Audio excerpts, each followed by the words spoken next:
اللہ اکبر لا الہ الا اللہ واللہ اکبر وللہ الحمد۔ اللہ اکبر لا الہ الا اللہ واللہ اکبر وللہ الحمد۔ اللہ اکبر لا الہ الا اللہ واللہ اکبر وللہ الحمد۔ بارگاہ رسالت مآب صلی اللہ علیہ وآلہ وسلم میں ہدیہ درود پیش کریں۔ اللہم صلی علی سیدنا و مولانا محمد وعلی آل سیدنا و مولانا محمد کما صلیت علی ابراہیم وعلی آل ابراہیم انک حمید مجید۔ اللہم بارک علی سیدنا محمد وعلی آل سیدنا و مولانا محمد کما بارکت علی سیدنا ابراہیم وعلی آل سیدنا ابراہیم انک حمید مجید۔ اللہ رب العزت کا بے پناہ فضل و کرم ہے، اور خاص اسی کا ہی کرم ہے۔ اس کے کرم کے بغیر زندگی کا کوئی خیر ہمیں نصیب نہیں ہو سکتا۔ اس 10 ذو الحج کی تاریخ میں ہمیں اور آپ کو داخل فرمایا۔ آج کی یہ عظیم الشان تاریخ انسانی تاریخ میں ایک عظیم واقعہ کی طرف ہماری رہنمائی فرماتی ہے، اشارہ کرتی ہے کہ آج کی تاریخ انسانیت کے لیے کس قدر اہم ہے، اور آج کا دن خاص طور پہ کس ذات بابرکات سے منسلک ہے۔ آج کی تاریخ اور آج کے دن کو کس ذات سے نسبت حاصل ہے۔ سب لوگ جانتے ہیں اچھی طرح کہ اللہ تعالیٰ نے جب سے اس عالم رنگ و بو کو پیدا فرمایا اور اس کے اندر انسانوں کا سلسلہ چالو ہوا، تو اب تک اور رہتی دنیا تک اپنی جس مخلوق کو سب سے بڑا مرتبہ عطا کیا، سب سے اعلیٰ بنایا، سب سے افضل بنایا، اور اپنے بعد جس کو سب سے بڑا مرتبہ عطا کیا، وہ ذات گرامی ہمارے اور آپ کے نبی احمد مجتبی محمد مصطفیٰ صلی اللہ علیہ وآلہ وسلم کی۔ میرے اور آپ کے پیغمبر کے بعد، میرے اور آپ کے نبی محمد مصطفیٰ کے بعد صلی اللہ علیہ وآلہ وسلم، تمام اللہ رب العزت نے اپنی مخلوقات کے اندر جس ذات کو مرتبہ عطا کیا، وہ ذات گرامی حضرت سیدنا ابراہیم خلیل اللہ علیہ الصلاۃ والسلام کی۔ میرے پیغمبر کے بعد سب سے بڑا مرتبہ حضرت ابراہیم کا ہے، اور یہ مرتبہ انہیں کیوں ملا، کس وجہ سے ملا کہ اولو العزم پیغمبروں میں بھی ایک بڑا مرتبہ آپ لے گئے، ایک بڑے مرتبے پہ اللہ نے آپ کو فائز فرمایا۔ بلکہ قرآن کریم کے اندر اللہ تعالیٰ نے ارشاد فرمایا، انی جاعلک للناس اماما، اے ابراہیم میں آپ کو پوری انسانیت کا امام بنانا چاہتا ہوں، پوری انسانیت کا رہبر بنانا چاہتا ہوں۔ انی جاعلک للناس اماما، آپ کو میں ایک لیڈرشپ عطا کرنا چاہتا ہوں، پوری انسانیت کا رہبر بنانا چاہتا ہوں۔ تو یہ مرتبہ اور مقام کہ آپ ساری انسانیت کے امام بن گئے، رہبر بن گئے، اور آپ ایک عظیم لیڈر بن کر ابھرے، یہ مرتبہ اللہ نے آپ کو کس وجہ سے نوازا، کس بنیاد پر آپ کو عطا کیا گیا؟ تو اس کو اچھی طرح یاد رکھو۔ انسانیت کی سب سے بڑی معراج کیا ہے کہ انسان اللہ کا ہو جائے۔ یہ انسانیت کی سب سے بڑی معراج ہے۔ بندہ ہے، عبد ہے، ہم اس کے غلام ہیں اپنے رب کریم کے۔ تو بندگی کا حق یہ ہے کہ بندہ تمام تر معاملات میں اپنی ذات کو، اپنے مال کو، اپنی جان کو اللہ کے حکم کے تابع کر دیتا ہے۔ میری جان نہیں، میرا مال نہیں، میری زندگی کا جینا اٹھنا بیٹھنا صبح و شام یہ میرا نہیں، بلکہ یہ سارے افعال، سارے کام کاج، میری زندگی کی ہر سانس، اٹھتا ہوا ہر قدم اگر بندہ اللہ کا ہے تو اللہ کی مرضی کے مطابق اس کا قدم اٹھنا چاہیے، اس کی رضا کے مطابق ہماری زندگی گزرنی چاہیے۔ آپ حضرت ابراہیم علیہ السلام کو دیکھیں، جن کو اللہ تعالیٰ نے میرے نبی کے بعد سب سے بڑا مرتبہ پوری مخلوقات میں عطا کیا، تمام پیغمبروں میں اعلیٰ مرتبہ عطا کیا۔ وجہ کیا بنی؟ وجہ کیا ہے؟ سبب کیا ہے؟ ریزن کیا ہے؟ آپ دیکھیں گے کہ انسان جس مرتبے پر فائز ہوتا ہے اس کا امتحان بھی اسی اندازے سے لیا جاتا ہے۔ اگر میٹرک کا ایگزام ہے تو سوال بھی میٹرک کے حساب سے ہوگا، اگر ایگزام انٹر کا ہے، انٹر کی سند ملنے والی ہے، تو آپ کے ایگزام کے سوالات بھی انٹر کے سلیبس کے اندر محدود ہوں گے۔ ایسا نہیں کہ آپ سے بی اے اور گریجویشن اور ایم اے کے سوالات آپ کے سامنے رکھے جائیں گے، نہیں، آپ کو جس مرتبے پر فائز کرنا، جو سند آپ کو دینی ہے، جو سرٹیفکیٹ سے آپ کو نوازا جائے گا، آپ کا امتحان، آپ کی آزمائش اسی اندازے سے کی جائے گی۔ اب محمد مصطفیٰ کے بعد سب سے بڑا مرتبہ حضرت ابراہیم خلیل اللہ کا ہے علیہ السلام، تو اتنا بڑا مرتبہ اللہ رب العزت عطا کرنے جا رہا ہے تو ایگزام بھی تو ویسا ہی ہوگا نا، امتحان بھی اسی سخت راہوں سے گزر کے دینا ہوگا۔ تو آپ حضرت ابراہیم علیہ السلام کی زندگی کو دیکھیں، ان کی سیرت کا مطالعہ کریں گے تو پتہ چلے گا۔ بارہا آپ کے سامنے میں نے یہ باتیں رکھی ہے کہ آپ بالغ ہونے کے بعد، سن شعور کو پہنچنے کے بعد، شعور کی دہلیز پر قدم رکھنے کے بعد آپ کی زندگی میں، اس ظاہری زندگی میں قرار نہیں، چین نہیں ہے، رب کے حکم کے تابع ہے پوری زندگی۔ حضرت ابراہیم علیہ السلام کا بلوغیت کے بعد ایک بادشاہ وقت، ظالم و جابر سے نبرد آزما ہونا، ان کے سامنے بالکل ہمت اور بہادر کا پہاڑ بن کے کھڑا ہونا، یہ اپنے آپ میں ایک بڑی عظیم شے ہے۔ آج کے دور میں کوئی ہم میں سے، ہم تو ایک زبان بول نہیں پاتے، لوگ بولنے سے اپنے ملک میں، جبکہ جمہوریت ہے، انصاف اور حق بولنے کے لیے لوگ جھجکتے، پریشان ہوتے۔ اگر امام بول دے یا کوئی بولے تو بولے کیا ضرورت تھی بولنے کی، آپ جیل چلے جائیں گے، آپ کو قید ہو جائے گی، آپ کے ساتھ مصیبتیں آئیں گی، کیا ضرورت ہے، آپ اپنی زندگی ہنسی خوشی سے گزارے۔ لوگ یہ بولتے، دامن بچا بچا کے چلتے، لیکن جو حق گو ہوتے، انصاف پسند ہوتے اور سماج میں انصاف کی دھارا لانا چاہتے، ظلم کے خلاف بولنے کی جرت اور ہمت رکھتے، وہ یہ نہیں دیکھتے کہ میرے سامنے کون ہے، ظالم ہے، جابر ہے، حکمراں کیسا ہے، کون ہے، نہیں، کوئی پرواہ نہیں۔ ظلم ہے سماج کے اندر تو بولا جائے گا، خواہ وہ ظلم بندوں کے ساتھ ہو رہا ہو یا اللہ کی وحدانیت اور رسول گرامی قدر صلی اللہ علیہ وسلم کی رسالت کے خلاف ہو رہا ہو، اللہ کی توحید کے خلاف کوئی بغاوت کر رہا ہو، تو بھی اس ظلم کے خلاف آواز بلند کی جائے گی۔ حضرت ابراہیم علیہ السلام نے اللہ کی توحید کی خاطر آواز بلند کی۔ سماج کے اندر تو ظلم تھا ہی، حکمراں کا ظلم تھا، بادشاہ اپنے سامنے جھکوا رہا تھا اور نہ جانے کون کون سے ظلم کر رہا تھا، یہ ساری شے تو تھی ہی، لیکن اللہ کی وحدانیت پر سب سے بڑی چوٹ تھی کہ وہ اپنی پوجا کروا رہا تھا، اپنے سامنے جھکوا رہا تھا۔ ہونا کیا چاہیے؟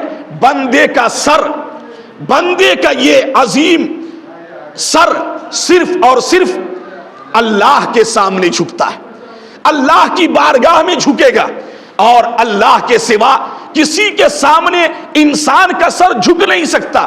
یہ سماج میں ظلم ہو رہا تھا کہ ایک بادشاہ وقت انسانیت کو اپنے قدموں میں جھکا رہا تھا، سجدہ کروا رہا تھا، اپنے خدا ہونے کا دعویٰ کر رہا تھا، اور کسی کے اندر ہمت اور جرت نہیں کہ کوئی اٹھ کے بول سکے۔ اللہ رب العزت نے اپنے وقت کے پیغمبر کو بھیجا، اور سن شعور پہنچنے کے بعد حضرت ابراہیم کھڑے ہوئے اور ظلم کے خلاف آواز بلند کی، بغیر کسی لومۃ لائم کے خوف کے کہ کوئی ملامت کرنے والا کیا کہے گا، کوئی کیا بولے گا، کوئی کیا سوچے گا، اس سے کوئی غرض نہیں۔ کون کیا بولتا ہے، کون کیا سوچتا ہے، ہمیں تو ظلم کے خلاف آواز بلند کرنی۔ حضرت ابراہیم علیہ السلام نے آواز بلند کی، آپ کو بڑی مصیبتوں سے گزرنا پڑا، آپ نے بڑی ہنسی خوشی سے اس تمام تر معاملات کو جھیلا، بڑی خندہ پیشانی کے ساتھ آپ نے مصیبتوں کا سامنا کیا اللہ کی رضا کی خاطر۔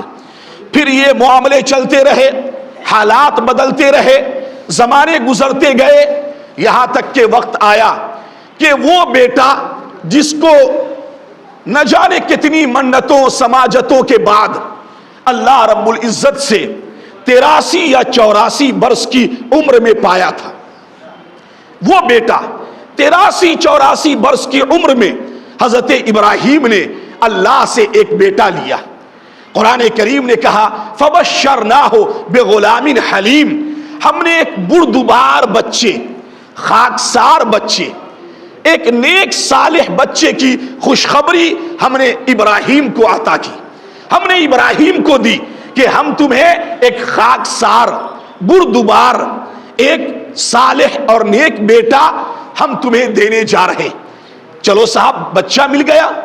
جب بچہ ملا تو آرڈر آیا کہ اس بچے اور اس کی ماں کو ایک ایسی جگہ چھوڑ جاؤ جہاں آبادی نام کی کوئی شے نہیں، دور دور تک آبادی نہیں۔ آپ وہاں بھی آئے اور اس حکم کے کو اوبے کرتے ہوئے، اس کی فرما برداری کرتے ہوئے آپ نے بچے کو اور بچے کی والدہ کو آپ نے ایک بے آب و گیاہ میدان میں، یعنی مکہ کی سرزمین پر پہاڑوں کے درمیان کوئی انسان نہیں، کوئی آبادی نہیں، آپ نے چھوڑ دیا اور چھوڑ کر آپ چلے گئے جہاں رب کا حکم ہوا، آرڈر آیا۔ اس سال میں آپ آتے رہے جاتے رہے، آتے رہے جاتے رہے۔ ایک مرتبہ جب آپ آئے تو بچہ جب دوڑنے کے قابل ہوا، یعنی بتایا جاتا ہے تفسیر کے اندر کہ 7 سال کے ہو گئے یا 8 سال کے ہو گئے، اور ایک روایت میں ہے کہ 13 سال کے ہو گئے حضرت اسماعیل علیہ السلام، 13 برس کے۔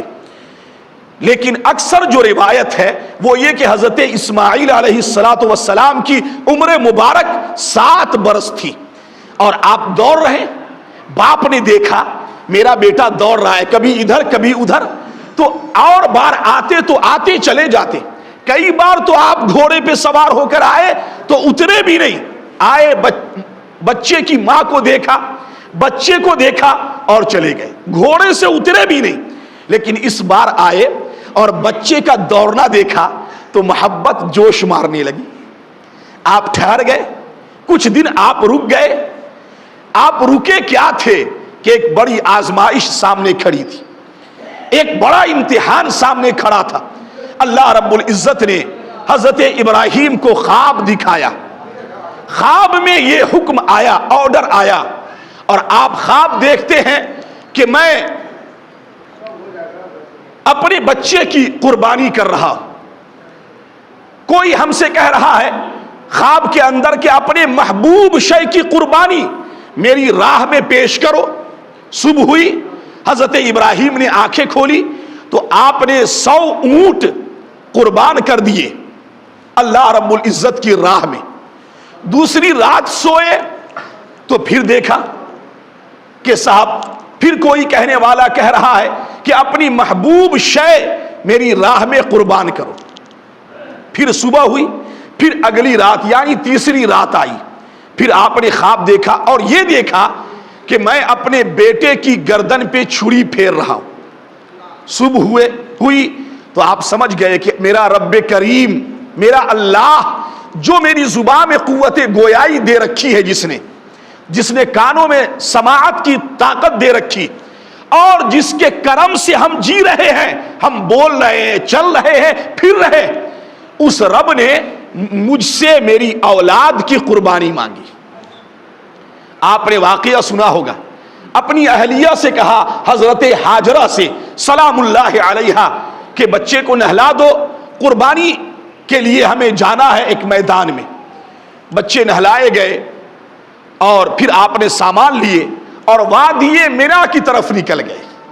وادی مینا جہاں آج حجاج کرام اپنی قربانی پیش کرتے ہیں، مینا کی وادی جاؤ تو دیکھو پھر یاد، آج بھی وہ جگہ 4000 برس سے زائد ہو گئے، وہ جگہ جہاں اسماعیل کو لٹایا تھا۔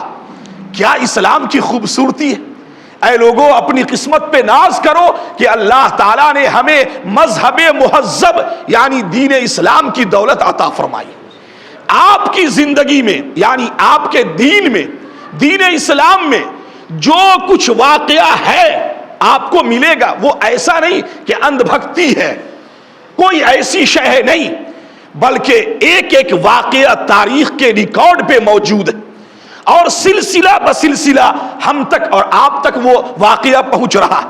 تاریخ، معتبر تاریخ کے حوالے سے جگہ موجود ہے۔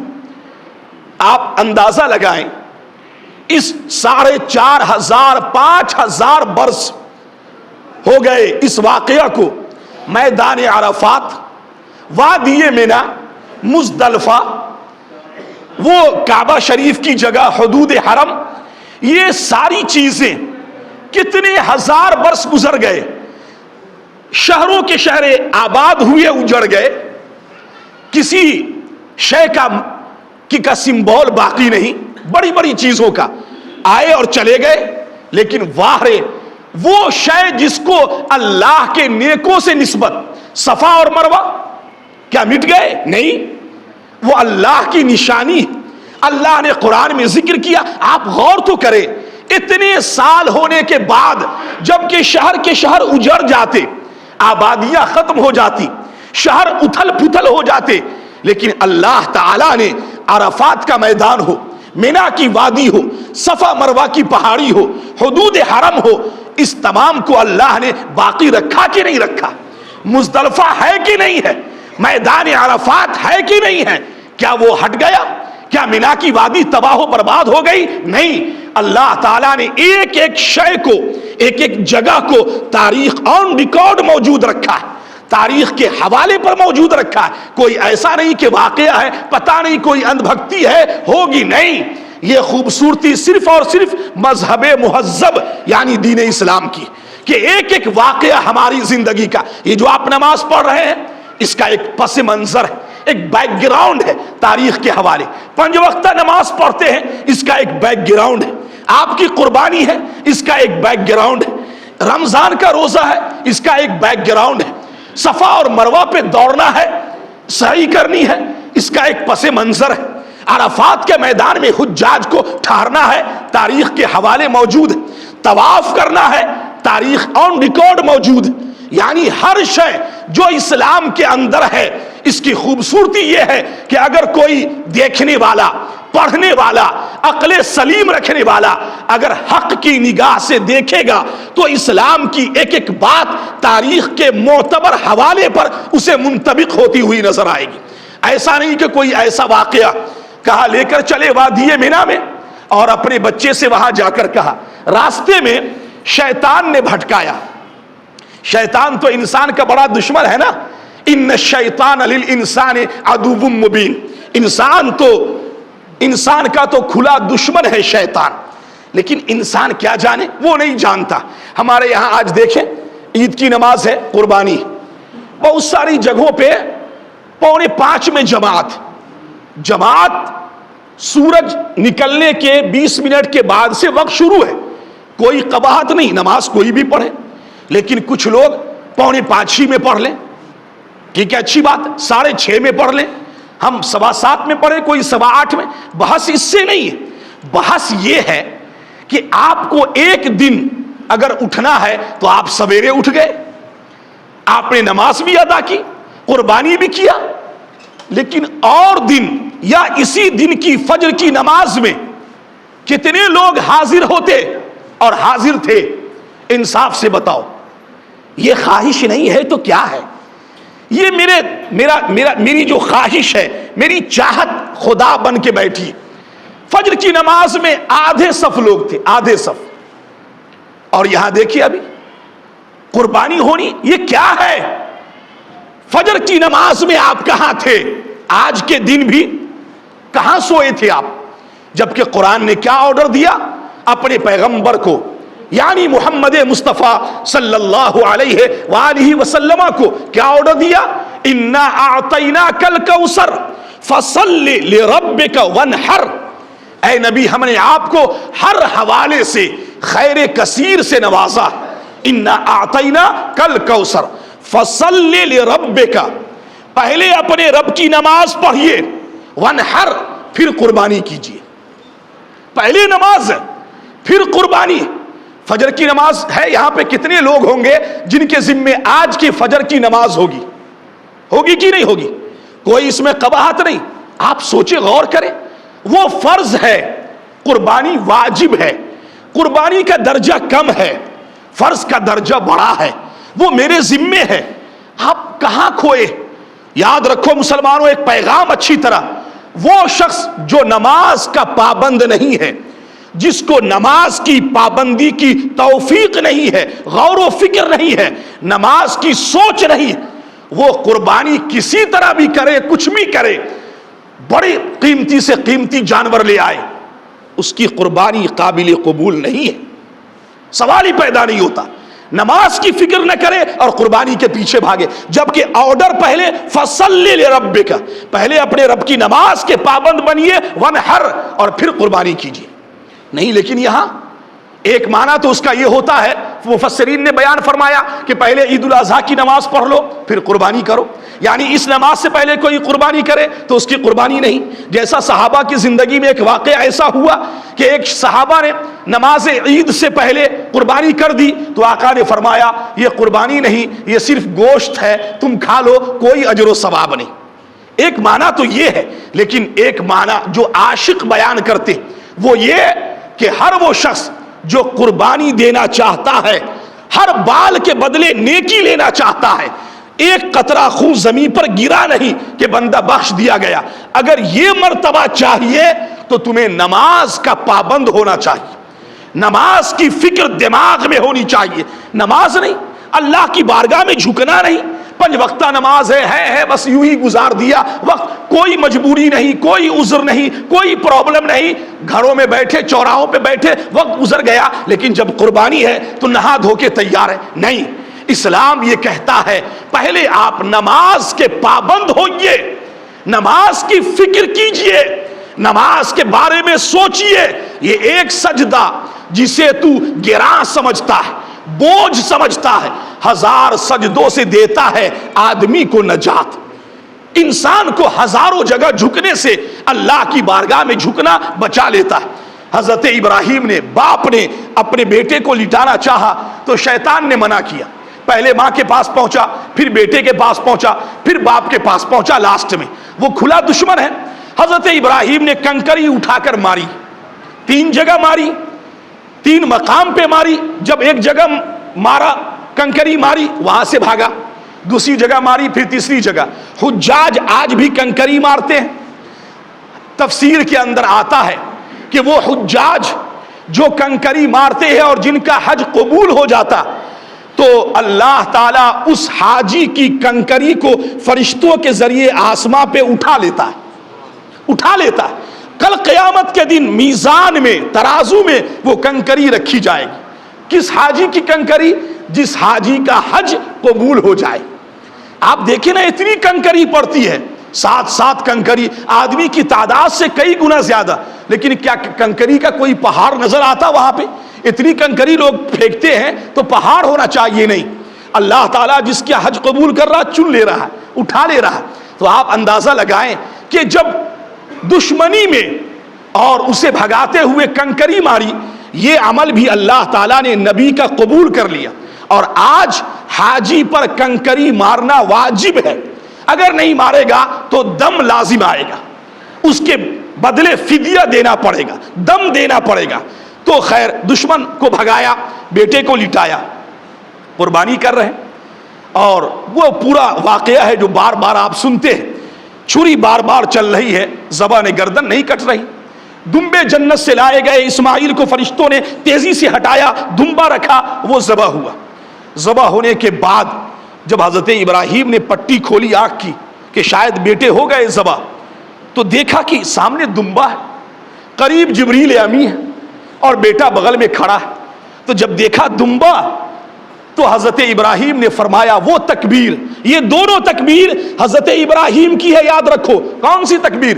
آپ جو نماز تراویح کے اندر ہر 4 رکعت کے بعد جو پڑھتے ہیں سبحان ذی الملک والملکوت، یہ پڑھتے ہیں نا، یہ تکبیر بھی حضرت ابراہیم کی ادا کردہ ہے، انہوں نے پڑھی تھی یہ تکبیر۔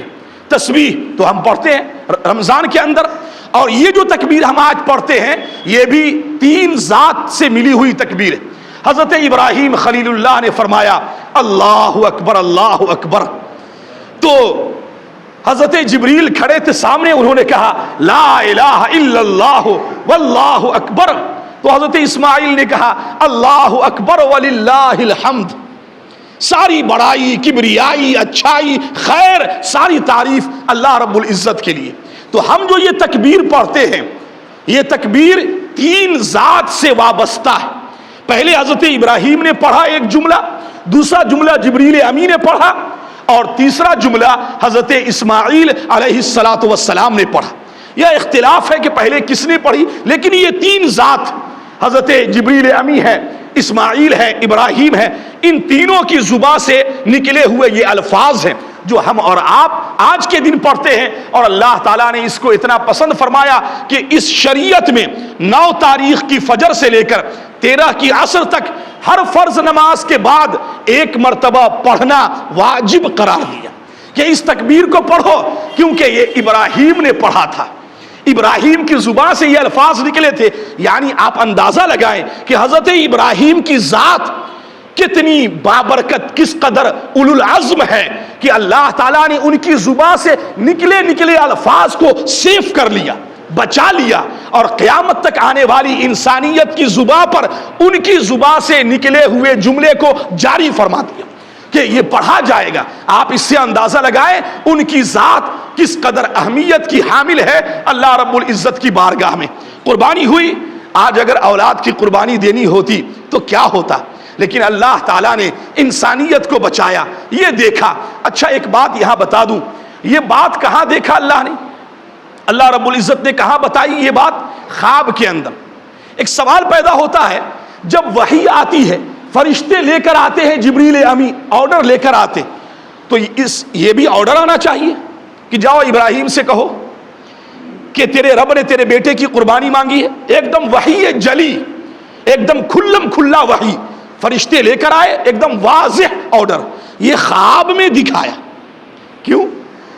بڑی حکمتیں بیان کی، کہا جو عاشق ہوتے ہیں، اللہ کے محبوب ہوتے، نیک ہوتے، وہ کسی واضح آرڈر کا انتظار نہیں کرتے، ان کو تو صرف اشارہ ملے کہ اللہ کیا چاہ رہا ہے۔ خواب میں آرڈر آیا، لوگ کہتے ہیں ارے خواب ہے، نہیں، اللہ کے جو نیک ہوتے ہیں وہ یہ غور کرتے رہتے ہیں کہ میرا رب مجھ سے کیا چاہ رہا ہے۔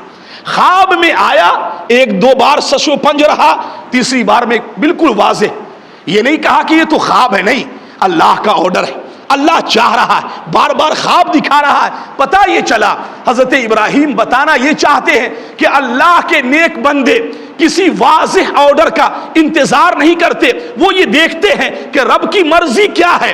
اگر اشارتاً بھی اللہ کی کوئی مرضی مل جائے کہ رب کی یہ مرضی ہے، تو بندہ اگر بندہ ہے، بندہ اگر بندگی کے مقام پر فائز ہے، تو اللہ کی مرضی کے مطابق اس کام کو کر گزرتا ہے، کسی واضح آرڈر کا انتظار نہیں کرتا۔ ایک بات تو یہ، دوسری بات یہ کہ نبی کو جو خواب آتے ہیں وہ خواب نہیں ہوتے ہم اور آپ کی طرح، وہ وحی کی ایک قسم ہوتی، جیسا کہ بخاری شریف کے اندر پہلا باب ہے، پہلا چیپٹر ہے، امام بخاری لائے کتاب الوحی کہ یہ باب ہے وحی کے بیان میں، تو وحی کی قسم بیان کی کہ وحی کیسے کیسے آتی تھی۔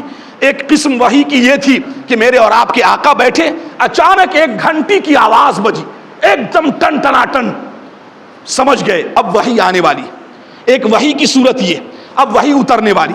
ایک یہ کہ فرشتے سامنے آئے، انسانی شکل میں آئے، ایک یہ فرشتوں کی شکل میں آئے، انسانی شکل میں نہیں، یہ تیسری قسم۔ اور چوتھی قسم یہ کہ نبی کو خواب آئے، تو یہ خواب بھی وحی کی قسم ہے۔ جیسا کہ ہم نے آپ کو بتایا تھا کہ صلح حدیبیہ اور یہ پورا واقعہ جو ہوا وہ ایک خواب تھا جو میرے اور آپ کے پیغمبر کو اللہ تعالیٰ نے دکھایا۔ بتانا یہ ہے کہ نبی کا خواب بھی وحی ہوتا ہے، اور نبی کسی واضح آرڈر کا انتظار نہیں، بس یہ دیکھتے ہیں کہ اللہ کا آرڈر کہاں سے ہمیں مل جائے، اس کی رضا کیا ہے۔ دوستو پیغام یہ دینا ہے بس 30 سیکنڈ کے اندر کہ بندہ بندگی کا حق اس وقت ادا کرتے مصیبت کتنی آ جائے، امتحان سے گزرنا پڑے، آزمائش، بیمار پڑ گئے، صحت چلی گئی، اولاد چلی گئی، مال چھن گیا، کچھ بھی، اگر بندہ ہے تو وہ صبر کا دامن تھامے رہتا، حوصلے اور ہمت کے ساتھ رہنا۔ یہی بات نبیوں کی تاریخ ہمیں بتاتی ہے۔ سارے انبیاء مصیبتوں کے ساتھ گزرے، مشقتوں کے ساتھ گزرے، کبھی بھی پریشان نہیں ہونا کہ کیا ہو جائے گا، نہیں، ارے رب کی مرضی ہے، جان دی ہوئی اسی کی تھی، حق تو یہ ہے کہ حق ادا نہ ہوا، ہم جب تک صحت سے ہیں اس کا فضل ہے، صحت چلی گئی اللہ تیرا شکر ہے، تو جس حال میں رکھے، اولاد ہے ٹھیک ہے، اولاد چلی گئی کوئی بات نہیں، گھبرانا نہیں۔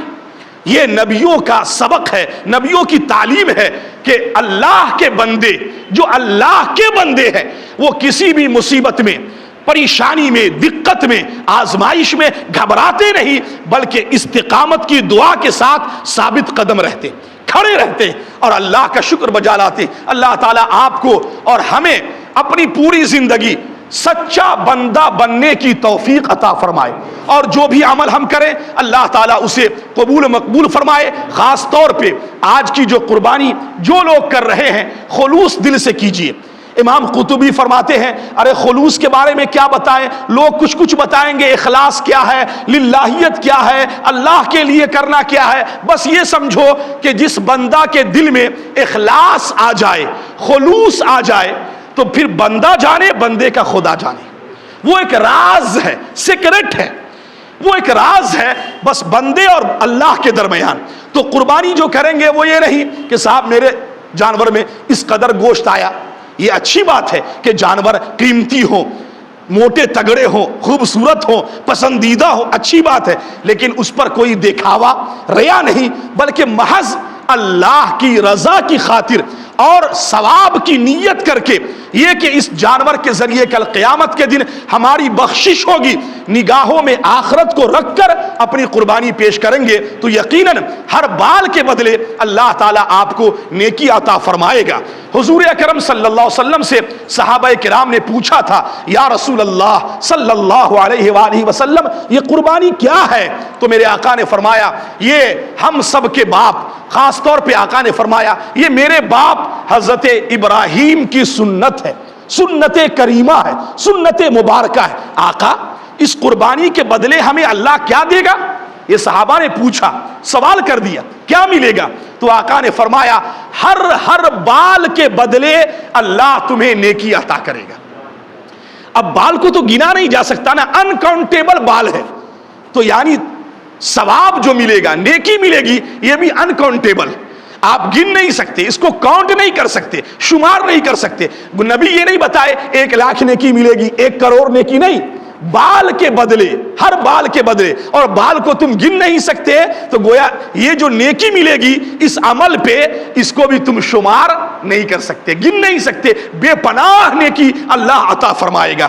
پھر آقا نے فرمایا خلوص کے ساتھ کوئی قربانی کرے تو پہلا قطرہ خون کا زمین پر گرا نہیں، کہ گرنے سے پہلے قربانی جس کے نام سے کی جاتی ہے اللہ تعالیٰ اس کے تمام گناہوں کو بخش دیتا ہے، معاف کر دیتا ہے۔ یہ کتنی بڑی بات ہے، یہ کب؟ جب میرے دل میں خلوص ہو، للہیت ہو، وہ جانور پیارا ہے، محبوب ہے۔ انشاءاللہ کل جمعہ ہے، کل کچھ باتیں کریں گے اس حوالے سے، وقت نہیں ہے۔ اللہ سلامت رکھے، خلوص و للہیت کے ساتھ قربانی پیش کرے اللہ کی بارگاہ میں، اور ثواب کی امید رکھے، اللہ کی رضا کی خاطر اللہ تعالیٰ آپ کی تمام قربانی قبول کرے۔ وما علینا الا البلاغ۔ السلام علیکم ورحمۃ اللہ۔ بس وہ سن لیں، سب لوگ جانتے ہیں نماز میں جب کھڑے ہوں گے ہم تو نماز کے لیے پہلی تکبیر ہوگی، پہلی تکبیر کے بعد آپ ہاتھ باندھ لیں گے، ثنا پڑھیں گے، ثنا پڑھنے کے بعد پہلی رکعت میں 3 تکبیر ہوگی، ثنا پڑھنے کے بعد 3 تکبیر، 3 میں سے پہلی 2 میں